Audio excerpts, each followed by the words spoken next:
ThonasHD recently won the EU Solo Cash Cup with a very unorthodox playstyle. Let's take a look at some of the things he did well, as well as a few mistakes that he made. Thomas landed at Command Cavern in 6 out of 6 of his games. In his off spawn, he liked to land at the south side of the POI, but he was very flexible to change up his looting paths when he needed to. ThonasHD third-partied many fights here and found many kills and Storm Surge. In these fights, Thomas never really fully committed though, and he just sat back safely and sprayed.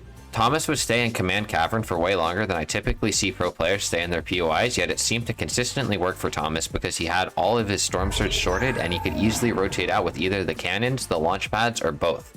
Thomas played his mid-game positioning a lot off of ocean pulls. If you don't know how ocean pulls affect the zone, I highly recommend you check out this video by Zycoma. But to explain it quickly, if the zone plays max distance over an ocean, then the zone will likely play into the direction of the zone. But if the zone doesn't really have an ocean, then the zone will most likely play towards the center. Thomas used this knowledge to play the dead side of the second zone before it even revealed.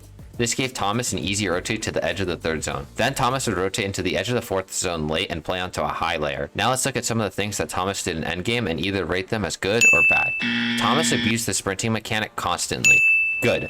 Sprinting is so important this season to save mats and to get you to the front side of the zone.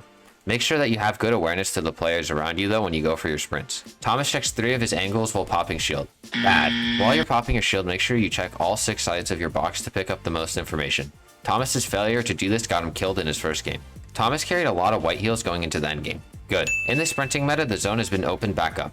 White heals allow you to extend the launch pads you can recycle, and they allow you to tank zone when you need to find a refresh. Thomas played the dead side of the moving zones.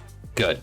Thomas tried to play the dead sides of the moving zones whenever he could, and this kept players away from him and gave him cleaner rotates. Thomas wasn't fully aware of the terrain around him. Bad. In Game 4, Thomas had a desert first moving and wasn't paying enough attention to the drastic elevation changes that are present here, and you need to be paying attention to.